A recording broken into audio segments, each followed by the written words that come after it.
Kitabu cha Ezra mlango wa kwanza. Ikawa katika mwaka wa kwanza wa Koreshi mfalme wa Uajemi, ili kwamba neno la Bwana alilosema kwa kinywa cha Yeremia lipate kutimizwa, Bwana akamwamsha roho yake Koreshi mfalme wa Uajemi, hata akapiga mbiu katika ufalme wake wote, akaiandika pia akisema, Koreshi mfalme wa Uajemi asema hivi, basi kila mtu katika ninyi nyote mlio watu wake, Bwana Mungu wake na awe pamoja naye, na akwee mpaka Yerusalemu ulioko Yuda, akaijenge nyumba ya Bwana Mungu wa Israeli, yeye ndiye Mungu, iliyoko Yerusalemu. Na mtu awaye yote aliyesalia mahali popote akaapo hali ya ugeni, na asaidiwe na watu wa mahali pake kwa fedha na dhahabu na mali na wanyama, zaidi ya vitu vitolewavyo kwa hiari ya mtu kwa ajili ya nyumba ya Mungu iliyoko Yerusalemu. Ndipo wakaondoka wakuu wa mbari za mababa wa Yuda na Benyamini, na makuhani na Walawi, naam, watu wote ambao Mungu amewaamsha roho zao kukwea ili kuijenga nyumba ya Bwana iliyoko Yerusalemu. Na watu wote waliokaa karibu nao pande zote wakawatia nguvu mikono yao kwa vyombo vya fedha, kwa dhahabu, kwa mali na kwa wanyama na vitu vya thamani, zaidi ya vile vilivyotolewa kwa hiari ya mtu. Tena Koreshi mfalme alivitoa vyombo vya nyumba ya Bwana alivyokuwa amevileta Nebukadreza toka Yerusalemu, na kuvitia katika nyumba ya miungu yake. Naam, vyombo vile ndivyo alivyovitoa Koreshi mfalme wa Uajemi kwa mkono wa Mithredathi mtunza hazina, naye akavihesabu mbele ya Sheshbaza mkuu wa Yuda. Na hii ndiyo hesabu yake: sinia za dhahabu 30, sinia za fedha 1,000, visu 29, mabakuli ya dhahabu 30, mabakuli ya fedha namna ya pili 410, na vyombo vingine 1,000. Vyombo vyote vya dhahabu na vya fedha vilikuwa jumla yake 5,400. Hivyo vyote Sheshbaza akakwea navyo hapo walipokwea wale wa uhamisho kutoka Babeli mpaka Yerusalemu. Mlango wa pili. Basi hawa ndio wana wa wilaya waliokwea kutoka katika ule uhamisho wa hao waliokuwa wamechukuliwa, ambao Nebukadneza mfalme wa Babeli aliwachukua mateka mpaka Babeli, nao wakarudi Yerusalemu na Yuda, kila mtu mjini kwake.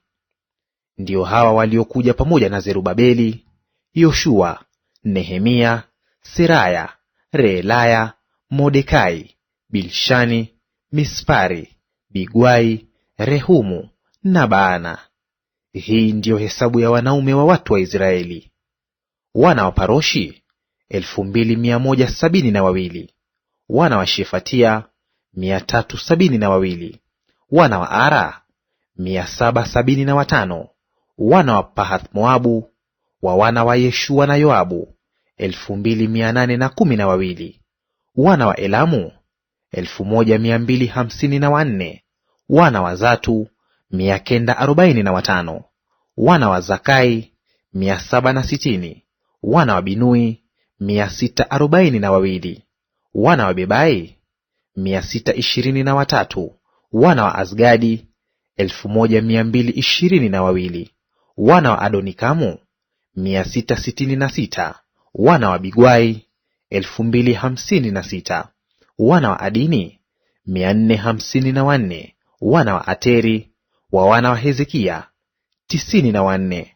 Wana wa Besai 323. Wana wa Harifu 112. Wana wa Hashumu 223. Watu wa Gibeoni 95. Watu wa Bethlehemu 123. Watu wa Netofa 56. Watu wa Anathothi 128. Watu wa Beth Azmawethi 42. Watu wa Kiriath-Yearimu na Kefira na Beerothi 743. Watu wa Rama na Geba 621. Watu wa Mikmashi 122. Watu wa Betheli na Ai 223. Watu wa Nebo 52. watu wa Magbishi 156, watu wa Elamu wa pili 1254, watu wa Harimu 320, watu wa Lodi na Hadidi na Ono 725, watu wa Yeriko 345, watu wa Senaa 3630. Makuhani wana wa Yedaya wa mbari ya Yeshua 973, wana wa Imeri 1052, wana wa Pashuri 1247, wana wa Harimu 1017. Walawi wana wa Yeshua na wana wa Kadmieli wa wana wa Hodavia 74. Waimbaji wana wa Asafu 128. Akina bawabu wana wa Shalumu, wana wa Ateri, wana wa Talmoni, wana wa Akubu, wana wa Hatita, wana wa Shobai, jumla yao ni 139. Wanethini wana wa Siha, wana wa Hasufa, wana wa Tabaothi, wana wa Kerosi, wana wa Siaha, wana wa Padoni, wana wa Lebana, wana wa Hagaba, wana wa Akubu, wana wa Hagabu, wana wa Salmai, wana wa Hanani, wana wa Gideli, wana wa Gahari, wana wa Reaya, wana wa Resini, wana wa Nekoda, wana wa Gazamu, wana wa Uza, wana wa Pasea, wana wa Besai, wana wa Asna, wana wa Meunimu, wana wa Nefusimu, wana wa Bakbuki, wana wa Hakufa, wana wa Harhuri, wana wa Basluthi, wana wa Mehida, wana wa Harsha, wana wa Barkosi, wana wa Sisera, wana wa Tema, wana wa Nesia, wana wa Hatifa. Wa watumwa wa Sulemani, wana wa Sotai, wana wa Soferethi, wana wa Peruda, wana wa Yaala, wana wa Darkoni, wana wa Gideli, wana wa Shefatia, wana wa Hatili, wana wa Pokereth Sebaimu, wana wa Amoni. Wanethini wote pamoja na watumwa wa Sulemani walikuwa 392. Na hawa ndio watu waliokwea toka Tel-Mela na Tel-Harsha na Kerubu na Adani na Imeri. Walakini hawakuweza kuonyesha mbari za baba zao wala kizazi chao kwamba walikuwa Waisraeli. Wana wa Delaya, wana wa Tobia, wana wa Nekoda 652. Tena wa makuhani, wana wa Hebaya, wana wa Hakosi, wana wa Barzilai, yule alioa mmoja wao wa binti Barzilai Mgileadi, akaitwa kwa jina lao. Hao waliitafuta orodha yao miongoni mwa wale waliohesabiwa kwa nasaba, wasionekane; kwa hiyo walihesabiwa kuwa na unajisi. Na huyo Tirshatha akawaambia wasile katika vitu vitakatifu sana, hata atakaposimama kuhani mwenye Urimu na Thumimu. Basi hilo kusanyiko lote zima, jumla yake ilikuwa watu 42,360. Tena zaidi ya hayo kulikuwa na watumishi wao waume kwa wake, ambao walikuwa 7,337, nao walikuwa na waimbaji waume kwa wake 200. Farasi zao walikuwa 736, nyumbu zao 245, ngamia zao 435, punda zao 6,720. Na baadhi ya wakuu wa mbari za baba zao, hapo walipoifikilia nyumba ya Bwana iliyoko Yerusalemu, walitoa mali kwa ukarimu kwa ajili ya nyumba ya Mungu, ili kuisimamisha mahali pake. Wakatoa kadiri walivyoweza, na kutia katika hazina ya kazi hiyo darkoni za dhahabu 61,000, na 8 za fedha 5,000, na mavazi 100 ya makuhani. Hivyo makuhani na Walawi na baadhi ya watu na waimbaji na mabawabu na wanethini wakakaa mjini mwao; naam, Israeli wote wakakaa mijini mwao. Mlango wa 3. Hata ulipowadia mwezi wa 7, na wana wa Israeli walipokuwa katika miji yao, watu wakakusanyika pamoja huko Yerusalemu kama mtu mmoja. Ndipo akasimama Yoshua mwana wa Yosadaki na ndugu zake makuhani, na Zerubabeli mwana wa Shealtieli na ndugu zake, nao wakaijenga madhabahu ya Mungu wa Israeli, ili kutoa sadaka za kuteketezwa juu yake, kama ilivyoandikwa katika Torati ya Musa mtu wa Mungu. Wakaiweka madhabahu juu ya msingi wake, maana hofu imewashika kwa sababu ya watu wa nchi. Wakamtolea Bwana sadaka za kuteketezwa, wakamtolea Bwana sadaka za kuteketezwa juu yake, sadaka za kuteketezwa za asubuhi na jioni. Wakaishika sikukuu ya vibanda kama ilivyoandikwa, wakatoa sadaka za kuteketezwa za kila siku kwa hesabu yake, kama ilivyoagizwa, kama ilivyopasa kila siku. Na baadaye sadaka ya kuteketezwa ya daima na za mwandamo wa mwezi na za sikukuu za Bwana zilizoamriwa na kuwekwa wakfu, na za kila mtu aliyemtolea Bwana sadaka kwa hiari yake.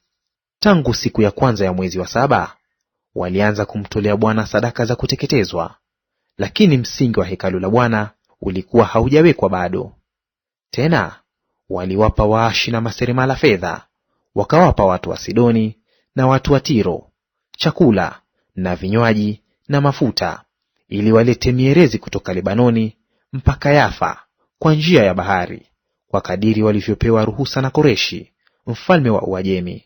Hata mwaka wa 2 wa kufika kwao nyumbani kwa Mungu huko Yerusalemu, mwezi wa 2, Zerubabeli mwana wa Shealtieli na Yoshua mwana wa Yosadaki na ndugu zao wengine makuhani na Walawi na watu wote waliotoka katika uhamisho na kufika Yerusalemu wakaanza. Nao wakawaweka Walawi hao wenye miaka 20 na waliozidi, ili kuisimamia kazi ya nyumba ya Bwana. Ndipo wakasimama Yeshua na wanawe na ndugu zake, Kadmieli na wanawe wana wa Hodavia pamoja, ili kuwasimamia hao wafanyao kazi katika nyumba ya Mungu, wana wa Henadadi pamoja na wana wao na ndugu zao Walawi. Hata wajenzi walipouweka msingi wa hekalu la Bwana, wakawaweka makuhani wamevaa mavazi yao wenye baragumu, na Walawi wana wa Asafu wenye matoazi, ili wamhimidi Bwana kama alivyoagiza Daudi mfalme wa Israeli. Wakaimbiana, wakamhimidi Bwana na kumshukuru, wakasema, kwa kuwa ni mwema, kwa maana fadhili zake kwa Israeli ni za milele. Kisha watu wote wakapaza sauti zao na kupiga kelele walipomhimidi Bwana, kwa sababu msingi wa nyumba ya Bwana umekwisha kuwekwa. Bali makuhani wengi na Walawi na wakuu wa mbari za mababa waliokuwa wameiona nyumba ya kwanza, wakati msingi wa nyumba hii ulipowekwa mbele ya macho yao, walilia kwa sauti kuu, na watu wengi walipiga kelele za furaha, hata watu wasiweze kupambanua kelele za furaha na kelele za vilio vya watu. Maana watu walipiga kelele kwa sauti kuu, na kelele zao zikasikilikana mbali sana. Mlango wa 4. Basi adui za Yuda na Benyamini waliposikia ya kuwa wana wa uhamisho wanamjengea Bwana Mungu wa Israeli hekalu, wakamkaribia Zerubabeli na wakuu wa mbari za mababa, wakawaambia, na tujenge sisi nasi pamoja nanyi, kwa maana tunamtafuta Mungu wenu kama ninyi, nasi twamtolea dhabihu tangu zamani za Esarhadoni mfalme wa Ashuru, aliyetupandisha mpaka hapa. Lakini Zerubabeli na Yoshua na wakuu wengine wa mbari za mababa katika Israeli wakawaambia, ninyi haiwahusu kushirikiana nasi katika kumjengea Mungu wetu nyumba, bali sisi wenyewe peke yetu tutamjengea Bwana Mungu wa Israeli nyumba, kama mfalme Koreshi mfalme wa Uajemi alivyotuamuru. Ndipo watu wa nchi wakaidhoofisha mikono ya watu wa Yuda, wakawasumbua walipokuwa wakijenga, wakawaajiri washauri juu yao, ili kuwapinga kusudi lao siku zote za Koreshi mfalme wa Uajemi, hata wakati wa kutawala kwake Dario mfalme wa Uajemi. Tena wakati wa kutawala kwake Ahasuero, mwanzo wa kutawala kwake, watu wakaandika mashitaka juu ya wenyeji wa Yuda na Yerusalemu. Na tena katika siku za Artashasta, Mithredathi na Tabeeli na mabaki ya wenziwe, wakimwandikia Artashasta mfalme wa Uajemi salamu za heri, na mwandiko wa waraka huo ukaandikwa kwa herufi za Kiaramu na kunenwa kwa lugha ya Kiaramu. Nao Rehumu bwana wa shauri na Shimshai mwandishi wakaandika waraka juu ya Yerusalemu kwa Artashasta mfalme, kama hivi: Rehumu bwana shauri na Shimshai mwandishi na mabaki ya wenzao, makadhi wa Kiajemi na madiwani wa Kiajemi na Waarkewi, wa Babeli, wa Shushani, yani Waelami, na mabaki ya mataifa ambao Asurbanipali mkuu mwenye heshima aliwavusha na kuwakalisha katika mji wa Samaria na mahali penginepo ng'ambo ya mto, wakadhalika. Hii ndiyo nakala ya waraka waliompelekea mfalme Artashasta watumishi wako, watu walio ng'ambo ya mto wakadhalika. Ijulikane kwa mfalme ya kuwa Wayahudi waliokwea kutoka kwako wamefika kwetu Yerusalemu, nao wanaojenga ule mji mwasi mbaya wamemaliza kuta zake na kuitengeneza misingi yake. Basi ijulikane kwa mfalme ya kuwa mji huu ukijengwa na kuta zake zikimalizika, hawatatoa kodi wala ada wala ushuru, na mwisho wake wafalme watapata hasara.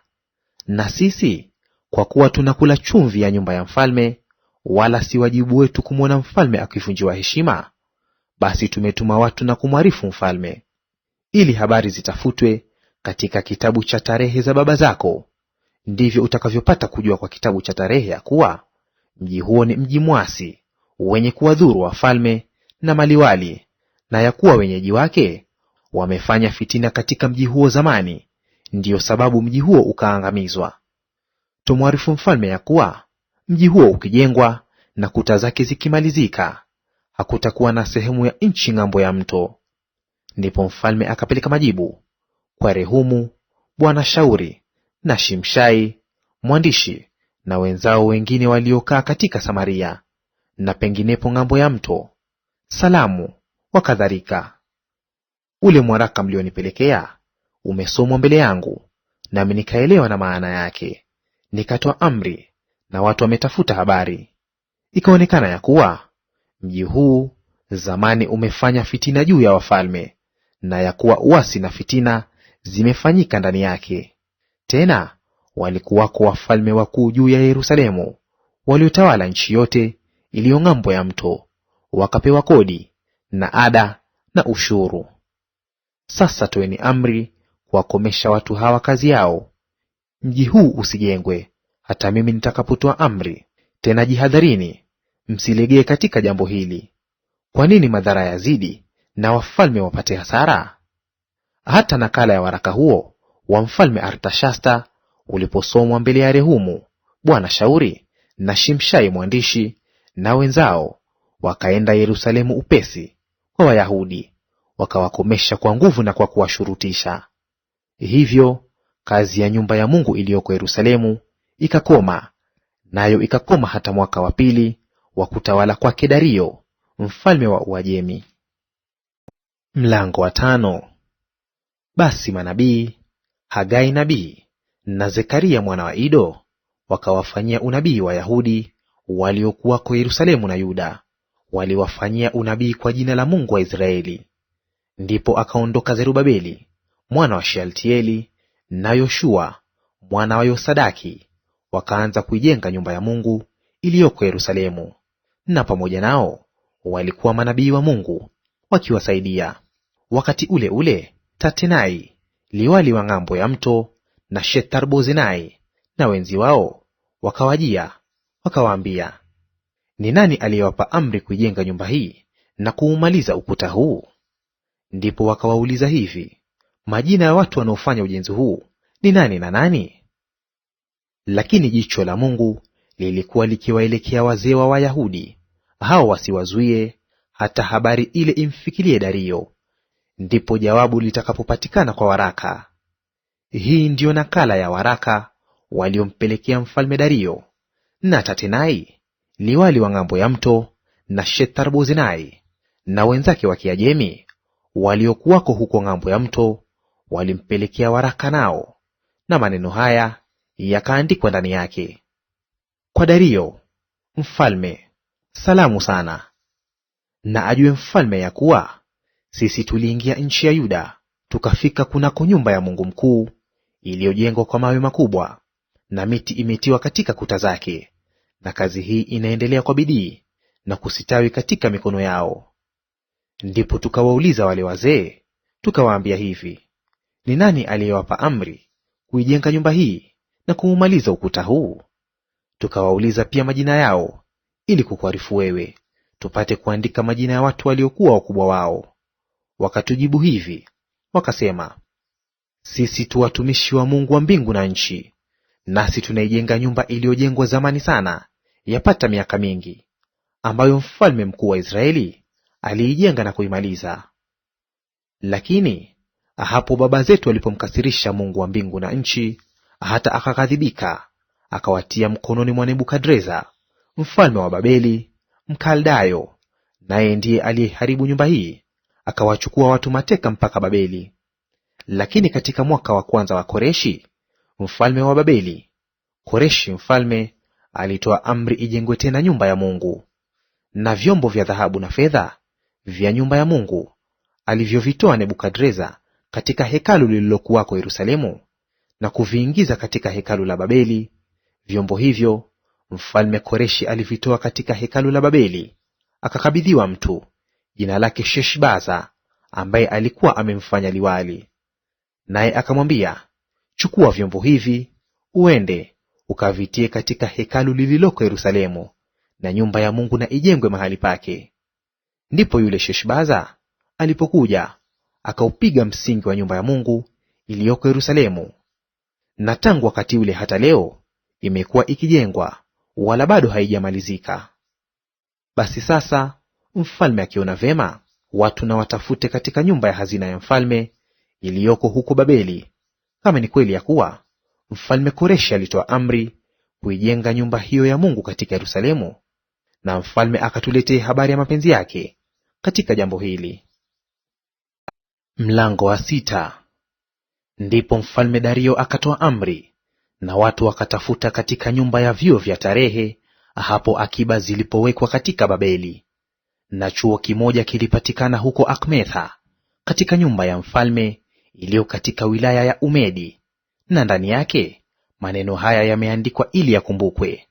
Katika mwaka wa kwanza wa mfalme Koreshi, mfalme Koreshi alitoa amri kwa habari ya nyumba ya Mungu huko Yerusalemu, nyumba hiyo na ijengwe mahali watoapo dhabihu, na misingi yake ipigwe na kufanywa imara sana, kuinuka kwake kuwe mikono 60 na upana wake mikono 60. Ziwepo safu 3 za mawe makubwa na safu moja ya miti mipya. Gharama zake zitolewe katika nyumba ya mfalme. Na vyombo vya dhahabu na fedha vya nyumba ya Mungu ambavyo mfalme Nebukadreza alivitoa katika nyumba ya Mungu iliyoko Yerusalemu, akavileta mpaka Babeli, na virudishwe vikaingizwe tena katika hekalu lililoko Yerusalemu, kila kimoja mahali pake, na wewe uvitie katika nyumba ya Mungu. Basi sasa ninyi Tatenai liwali wa ng'ambo ya mto, na Shethar-Bozenai na hao wenzi wenu wa Kiajemi mlio ng'ambo ya mto, jitengeni na mahali pale. Iacheni kazi hii ya nyumba ya Mungu, msiizuie. Waacheni liwali wa Wayahudi na wazee wa Wayahudi waijenge nyumba hii ya Mungu mahali pake. Tena natoa amri kuwaagiza ninyi mtakayowatendea wazee hao wa Wayahudi kwa kazi hii ya kuijenga nyumba ya Mungu. Katika mali ya mfalme, yaani katika kodi za nchi iliyo ng'ambo ya mto, watu hao wapewe gharama zote kwa bidii, ili wasizuiliwe. Na kila kitu wanachokihitaji katika ng'ombe wachanga na kondoo waume na wana-kondoo, kwa sadaka za kuteketezwa watakazomtolea Mungu wa mbinguni, na ngano na chumvi na divai na mafuta, kama makuhani walioko Yerusalemu watakavyosema, na wapewe vitu hivyo vyote siku kwa siku, msikose kuwapa. Wapate kumtolea Mungu wa mbinguni sadaka zenye harufu nzuri, na kumwombea mfalme na wanawe wapate uzima. Pia nimetoa amri kwamba mtu awa yeyote atakayelibadili neno hili, boriti na itolewe katika nyumba yake, akainuliwe na kutungikwa juu yake, tena nyumba yake ikafanywe jaa kwa ajili ya neno hili. Na Mungu huyu aliyelifanya jina lake likae pale, na aangamize wafalme wote na watu wote watakaonyosha mikono yao kulibadili neno hili na kuiharibu nyumba hii ya Mungu iliyoko Yerusalemu. Mimi Dario nimetoa amri na ifanyike kwa bidii nyingi. Ndipo Tatenai liwali wa ng'ambo ya mto na Shethar-Bozenai na wenzi wao wakafanya hayo kwa bidii, kwa sababu mfalme Dario alikuwa ametuma watu kwao. Nao wazee wa Wayahudi wakajenga wakafanikiwa, kwa msaada wa kuhubiri kwao Hagai nabii na Zekaria mwana wa Ido. Wakajenga wakaimaliza kazi yao kwa maagizo ya Mungu wa Israeli, na kwa amri ya Koreshi na Dario na Artashasta mfalme wa Uajemi.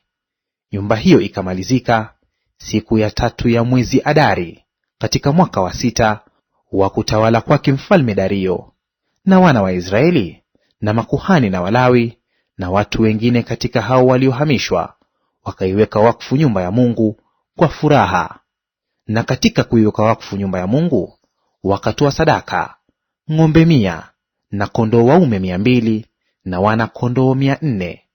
Tena wakatoa mbuzi waume 12 kuwa sadaka ya dhambi kwa ajili ya Israeli wote, kwa hesabu ya kabila za Israeli.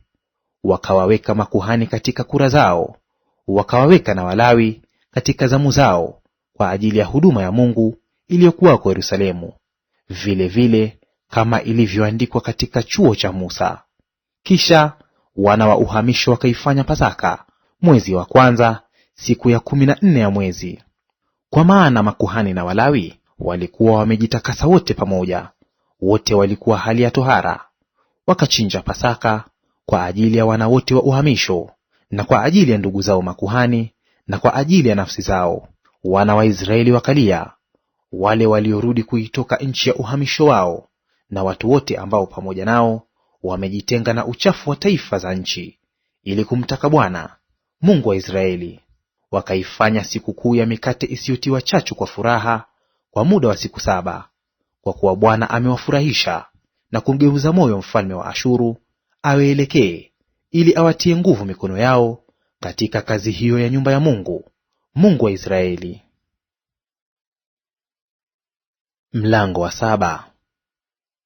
Ikawa baada ya mambo hayo, wakati wa kutawala kwake Artashasta mfalme wa Uajemi, Ezra mwana wa Seraya mwana wa Azaria mwana wa Hilkia mwana wa Shalumu mwana wa Sadoki mwana wa Ahitubu mwana wa Amaria mwana wa Azaria mwana wa Merayothi mwana wa Zerahia mwana wa Uzi mwana wa Buki mwana wa Abishua mwana wa Finehasi mwana wa Eleazari mwana wa Haruni kuhani mkuu. Huyo Ezra akakwea kutoka Babeli, naye alikuwa mwandishi mwepesi katika sheria ya Musa aliyekuwa ameitoa Bwana Mungu wa Israeli. Naye mfalme akamjalia matakwa yake yote, kama mkono wa Bwana Mungu wake ulivyokuwa pamoja naye. Nao wakakwea baadhi ya wana wa Israeli na wa makuhani na wa Walawi na waimbaji na mabawabu na wanethini, ili kwenda Yerusalemu katika mwaka wa 7 wa mfalme Artashasta. Naye Ezra akafika Yerusalemu mwezi wa 5 katika mwaka wa 7 wa huyo mfalme. Maana alianza kukwea kutoka Babeli siku ya kwanza ya mwezi wa kwanza, naye akafika Yerusalemu siku ya kwanza ya mwezi wa 5, kama mkono mwema wa Mungu wake ulivyokuwa pamoja naye. Kwa maana huyo Ezra alikuwa ameuelekeza moyo wake kuitafuta sheria ya Bwana na kuitenda, na kufundisha maagizo na hukumu katika Israeli. Basi hii ndiyo nakala ya waraka mfalme Artashasta aliyompa Ezra kuhani, mwandishi, naam, mwandishi wa maneno ya amri za Bwana na wa sheria zake alizowapa Israeli. Artashasta mfalme wa wafalme, kwa Ezra kuhani, mwandishi wa torati ya Mungu wa mbinguni, salamu kamili. Wakadhalika natoa amri ya kwamba wote walio wa watu wa Israeli na makuhani wao na Walawi katika ufalme wangu, wenye nia ya kwenda Yerusalemu kwa hiari yao wenyewe, waende pamoja nawe, kwa kuwa umetumwa na mfalme na washauri wake 7, ili kuuliza habari za Yuda na Yerusalemu kwa sheria ya Mungu wako iliyo mkononi mwako, na kuichukua fedha na dhahabu ambayo mfalme na washauri wake kwa hiari yao wamemtolea Mungu wa Israeli akaye Yerusalemu. Na fedha yote na dhahabu utakayoona katika wilaya ya Babeli, pamoja na vitu watakavyotoa watu kwa hiari yao, na vitu vya makuhani walivyotoa kwa hiari yao kwa ajili ya nyumba ya Mungu wao iliyoko Yerusalemu. Kwa sababu hiyo utajitahidi kununua kwa fedha hiyo mafahali, kondoo waume, wana-kondoo, pamoja na sadaka zao za unga na sadaka zao za kinywaji, nawe utazitoa juu ya madhabahu ya nyumba ya Mungu wenu iliyoko Yerusalemu. Na neno lolote mtakaloona vema kulitenda, wewe na ndugu zako, kwa ile fedha na dhahabu itakayobaki, hilo litendeni, kama apendavyo Mungu wenu. Na vile vyombo upewavyo kwa huduma ya nyumba ya Mungu wako, virejeze mbele za Mungu wa Yerusalemu. Na chochote kitakachohitajiwa zaidi kwa ajili ya nyumba ya Mungu wako, kitakachokupasa kukitoa, kitoe katika nyumba ya hazina ya mfalme. Na mimi, naam mimi, Mfalme Artashasta, nawapa amri wote wenye kutunza hazina walio ng'ambo ya mto, ya kwamba kila neno ambalo Ezra kuhani, mwandishi wa torati ya Mungu wa mbinguni, alitaka kwenu, na litendeke kwa bidii nyingi, hata kiasi cha talanta 100 za fedha, na vipimo 100 vya ngano, na bathi 100 za divai, na bathi 100 za mafuta, na chumvi, bila kuuliza kiasi chake. Kila neno litakaloamriwa na Mungu wa mbinguni, na litendeke halisi kwa ajili ya nyumba ya Mungu wa mbinguni. Kwa nini itokee ghadhabu juu ya ufalme wa mfalme na wanawe? Tena twawaarifuni ya kuwa katika habari ya makuhani na Walawi na waimbaji na mabawabu na wanethini, au watumishi wa nyumba hii ya Mungu, si halali kuwatoza kodi wala ada wala ushuru. Na wewe Ezra, kwa kadiri ya hekima ya Mungu wako iliyo mkononi mwako, waweke waamuzi na makadhi watakaowahukumu watu wote walio ng'ambo ya mto, yaani wote wenye kuzijua amri za Mungu wako, ukamfundishe yeye asiyezijua. Na kila mtu asiyekubali kuitenda sheria ya Mungu wako na sheria ya mfalme, na apatilizwe hukumu kwa bidii, kwamba ni kuuawa, au kwamba ni kuhamishwa, au kuondolewa mali yake, au kufungwa. Na ahimidiwe Bwana Mungu wa baba zetu, aliyetia neno kama hilo katika moyo wa mfalme, kuipamba nyumba ya Bwana iliyoko Yerusalemu. Naye amenifikilizia rehema zake mbele ya mfalme na washauri wake, na mbele ya wakuu wote wa mfalme wenye mamlaka. Nami nikatiwa nguvu kwa kadiri mkono wa Bwana Mungu wangu ulivyokuwa pamoja nami, nikawakusanya wakuu wote katika Israeli ili wakwee pamoja nami. Mlango wa 8. Basi hawa ndio wakuu wa mbari za baba zao, na hii ndiyo nasaba ya wale waliokuwa pamoja nami kutoka Babeli, wakati wa kutawala kwake mfalme Artashasta. Wa wana wa Finehasi, Gershoni; wa wana wa Ithamari, Danieli; wa wana wa Daudi, Hatushi mwana wa Shekania; wa wana wa Paroshi, Zekaria; na pamoja naye wakahesabiwa kwa nasaba wanaume 150. Wa wana wa Pahath Moabu, Eliehoenai mwana wa Zerahia; na pamoja naye wanaume 200. Wa wana wa Zatu, Shekania mwana wa Yahazieli; na pamoja naye wanaume 300. Na wa wana wa Adini, Ebedi mwana wa Yonathani; na pamoja naye wanaume 50. Na wa wana wa Elamu, Yeshaya mwana wa Athalia; na pamoja naye wanaume 70. Na wa wana wa Shefatia, Zebadia mwana wa Mikaeli; na pamoja naye wanaume 80. Wa wana wa Yoabu, Obadia mwana wa Yehieli; na pamoja naye wanaume 218. Na wa wana wa Binui, Shelomithi mwana wa Yosifia; na pamoja naye wanaume 160. Na wa wana wa Bebai, Zekaria mwana wa Bebai; na pamoja naye wanaume 24. Na wa wana wa Azgadi, Yohana mwana wa Hakatani; na pamoja naye wanaume 110. Na wa wana wa Adonikamu, hawa waliokuwa wa mwisho, na haya ndiyo majina yao: Elifeleti na Yeueli na Shemaya; na pamoja nao wanaume 60. Na wa wana wa Bigwai, Uthai mwana wa Zabudi, na pamoja naye wanaume 70. Nikawakusanya penye mto ushukao kwenda Ahava, na huko tukapiga kambi yetu muda wa siku 3. Nikawakagua watu na makuhani, wala sikuona hapo wana wa Lawi hata moja. Ndipo nikatuma watu kwenda kumwita Eliezeri na Arieli na Shemaya na Elnathani na Yaribu na Elnathani na Nathani na Zekaria na Meshulamu, waliokuwa wakuu, nayo Yaribu na Elnathani pia waliokuwa waalimu. Nikawapeleka kwa Ido mkuu huko Kasifia. Nikawaambia watakayomwambia Ido na ndugu zake hao Wanethini huko Kasifia, kwamba watuletee watu watakaohudumu katika nyumba ya Mungu wetu.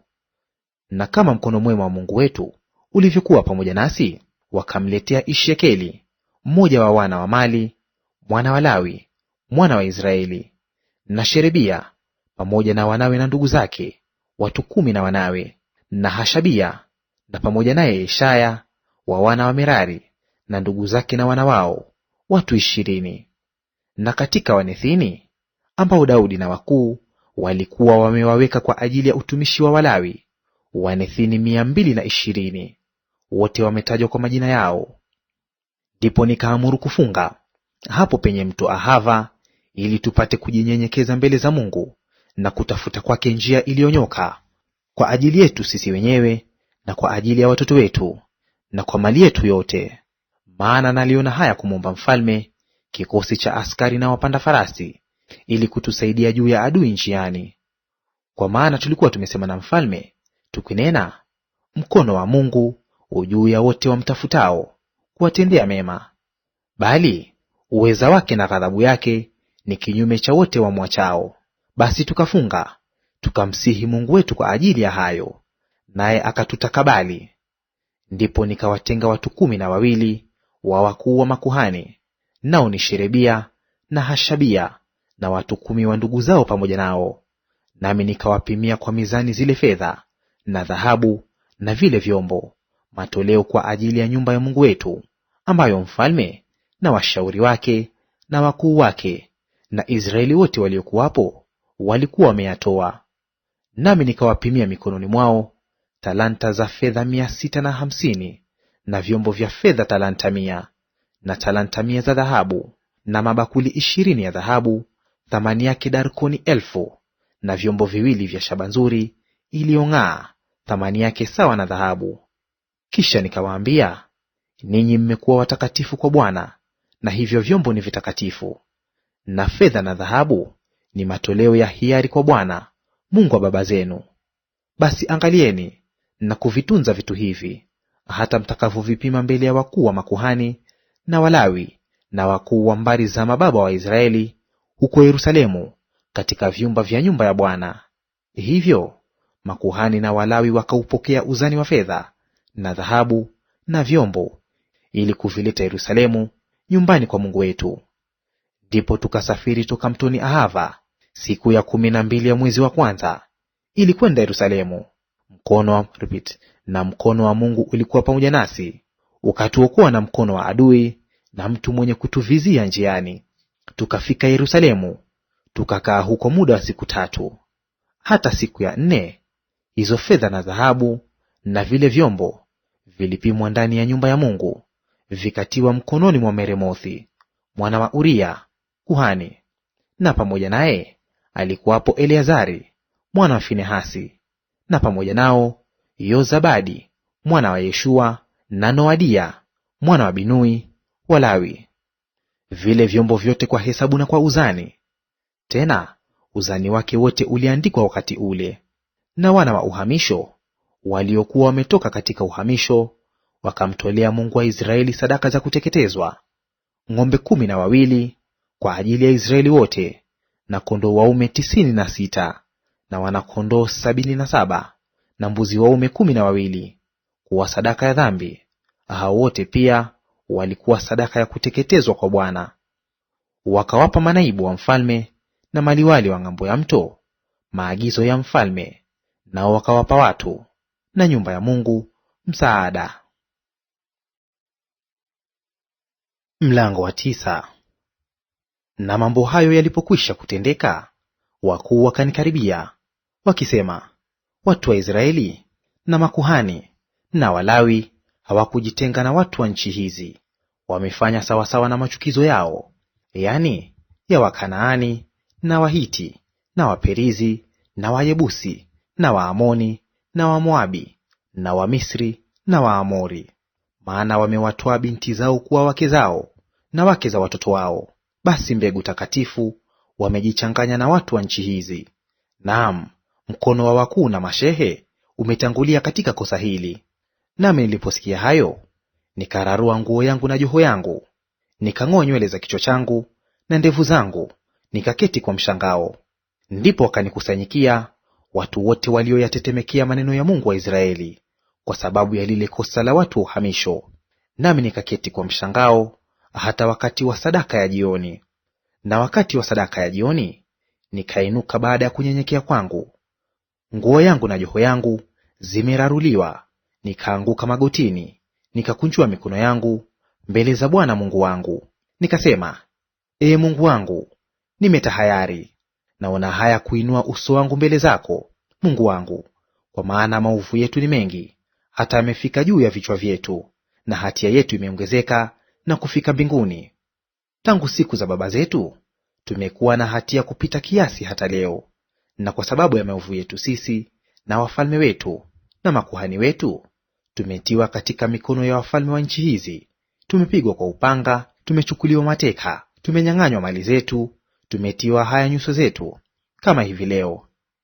Na sasa kwa muda kidogo tumeneemeshwa na Bwana Mungu wetu, hata akatuachia mabaki ya ukoke, akatupa msumari katika mahali pake patakatifu. Mungu wetu atutie nuru machoni mwetu, tuburudike kidogo katika kufungwa kwetu, maana sisi tu watumwa. Lakini Mungu wetu hakutuacha katika utumwa wetu, bali ametufikilizia rehema zake mbele ya wafalme wa Uajemi, ili kutuburudisha, kuisimamia nyumba ya Mungu wetu na kuitengeneza palipobomoka, atupe ukuta katika Yuda na Yerusalemu. Na sasa, Ee Mungu wetu, tuseme nini baada ya hayo? Maana tumeziacha amri zako ulizoziamuru kwa midomo ya watumishi wako manabii, ukisema, nchi ile mnayoiendea ili kuimiliki ni nchi ya uchafu, kwa sababu ya uchafu wa watu wa nchi zile, kwa ajili ya machukizo yao yaliyoijaza tangu upande huu mpaka upande huu, kwa uchafu wao. Basi msiwape wana wao binti zenu, wala msitwae binti zao kuwa wake za wana wenu, wala msiwatakie amani wala kufanikiwa milele, ili mpate kuwa hodari na kula wema wa nchi hiyo, na kuwaachia watoto wenu iwe urithi wa milele. Na baada ya hayo yote yaliyotupata kwa sababu ya matendo yetu mabaya na kwa sababu ya hatia yetu iliyokuu, ikawa wewe Mungu wetu hukutuadhibu kama tulivyostahili kwa maovu yetu, tena umetupa mabaki. Je, tuzivunje tena amri zako, tukajiunge na watu wanaotenda machukizo hayo kwa kuoana nao? Je, usingekasirika nasi hata kutuangamiza kabisa, pasisalie mabaki yoyote, wala mtu wa kuokoka? Ee Bwana Mungu wa Israeli, wewe ndiwe mwenye haki, maana sisi tumesalia mabaki yaliyookoka, kama hivi leo. Tazama, sisi tupo hapa wenye hatia mbele zako, maana hapana mtu awezaye kusimama mbele zako kwa sababu ya jambo hili. Mlango wa 10. Basi hapo Ezra alipokuwa akiomba na kuungama, akilia na kujiangusha kifudifudi mbele ya nyumba ya Mungu, wakamkusanyikia katika Israeli wote kusanyiko kubwa sana la wanaume na wanawake na watoto, maana watu hao walikuwa wakilia sana. Na Shekania mwana wa Yehieli, mmoja wa wana wa Elamu, akajibu akamwambia Ezra, sisi tumemkosa Mungu wetu, nasi tumeoa wanawake wageni wa watu wa nchi hizi. Lakini kungaliko tumaini kwa Israeli katika jambo hili. Haya basi, na tufanye agano na Mungu wetu, kuachana na wake zetu na wale waliozaliwa nao, tukilifuata shauri la bwana wangu na shauri la hao wanaoitetemekea amri ya Mungu wetu. Mambo haya na yatendeke kwa kuifuata Torati. Inuka, maana shughuli hii ya kuhusu wewe. na sisi tu pamoja nawe, uwe na moyo mkuu, ukaitende. Ndipo Ezra akaondoka, akawaapisha wakuu wa makuhani na Walawi na Israeli wote, ya kwamba watafanya kama hayo. Basi wakaapa. Kisha Ezra akaondoka hapo mbele ya nyumba ya Mungu, akaingia katika chumba cha Yehohanani mwana wa Eliashibu. Hata alipofika huko, hakula mkate wala hakunywa maji, kwa maana alilia kwa sababu ya kosa lile la watu wa uhamisho. Wakapiga mbiu katika Yuda yote na Yerusalemu, ya kwamba wana wote wa uhamisho wakusanyike pamoja huko Yerusalemu, na ya kwamba mtu awaye yote asiyekuja katika muda wa siku 3 kwa shauri lile la wakuu na wazee, basi aondolewe mali zake zote, akatengwe yeye mwenyewe na mkutano wa uhamisho. Ndipo wanaume wote wa Yuda na Benyamini wakakusanyika katika muda wa siku 3. Ulikuwa mwezi wa 9, siku ya 20 ya mwezi, na watu wote wakaketi katika uwanja mbele ya nyumba ya Mungu, wakitetemeka kwa sababu ya neno hilo na kwa sababu ya mvua kubwa. Kisha Ezra kuhani akasimama akawaambia, mmekosa, mmeoa wanawake wageni kuiongeza hatia ya Israeli. Basi sasa ungameni mbele za Bwana Mungu wa baba zenu, mkatende alipendalo, mkajitenge na watu wa nchi, tena na wanawake wageni. Ndipo mkutano wote wakajibu wakasema kwa sauti kuu, kama ulivyosema katika habari yetu, ndivyo vitupasavyo kutenda. Lakini watu hawa ni wageni, tena ni wakati wa mvua nyingi, nasi hatuwezi kusimama nje. Tena kazi hii si kazi ya siku moja wala siku 2, maana tumekosa sana katika jambo hili. Basi maakida wetu na wawekwe kwa ajili ya mkutano wote, na watu wote walio katika miji yetu waliooa wanawake wageni, na waje nyakati zilizoamriwa. Tena pamoja nao na waje wazee wa kila mji na makadhi wa miji hiyo, hata ghadhabu kali ya Mungu wetu itakapotuondokea mbali, jambo hili likamalizike. Yonathani mwana wa Asaheli na Yazea mwana wa Tikwa, hawa peke yao ndio waliosimama kulipinga neno hilo, na Meshulamu na Shebathai Mlawi wakawasaidia. Basi wana wa uhamisho wakafanya hivyo, na Ezra kuhani akatengwa pamoja na baadhi ya wakuu wa mbari za mababa kwa hesabu ya mbari ya baba zao, na hao wote kwa majina yao. Wakaketi siku ya kwanza ya mwezi wa 10 ili kulichunguza jambo hilo. Wakamaliza mambo ya wanaume wote waliokuwa wameoa wanawake wageni siku ya kwanza ya mwezi wa kwanza. Basi miongoni mwa wakuhani walionekana wengine waliokuwa wameoa wanawake wageni, wa wana wa Yoshua mwana wa Yosadaki na nduguze, Maaseya na Eliezeri na Yaribu na Gedalia. Nao wakatoa ahadi ya kwamba wataachana na wake zao, na kwa kuwa walikuwa na hatia, wakatoa kondoo mume kwa hatia yao. Na wa wana wa Imeri, Hanani na Zebadia. Na wa wana wa Harimu, Maaseya na Eliya na Shemaya na Yehieli na Uzia. Na wa wana wa Pashuri, Elioenai na Maaseya na Ishmaeli na Nethaneli na Yozabadi na Elasa. Na wa Walawi, Yozabadi na Shimei na Kelaya ndiye Kelita, na Pethahia na Yuda na Eliezeri. Na wa waimbaji, Eliashibu. Na wa mabawabu, Shalumu na Telemu na Uri. Na wa Israeli, wa wana wa Paroshi, Ramia na Izia na Malkia na Miyamini na Eleazari na Malkia na Benaya. Na wa wana wa Elamu, Matania na Zekaria na Yehieli na Abdi na Yeremothi na Eliya. Na wa wana wa Zatu, Elioenai na Eliashibu na Matania na Yeremothi na Zabadi na Aziza. Na wa wana wa Bebai, Yehohanani na Hanania na Zakai na Athlai. Na wa wana wa Bani, Meshulamu na Maluki na Adaya na Yashubu na Sheali na Yeremothi. Na wa wana wa Pahath Moabu, Adna na Kelali na Benaya na Maaseya na Matania na Besaleli na Binui na Manase. Na wa wana wa Harimu, Eliezeri na Ishia na Malkia na Shemaya na Shimeoni na Benyamini na Maluki na Shemaria.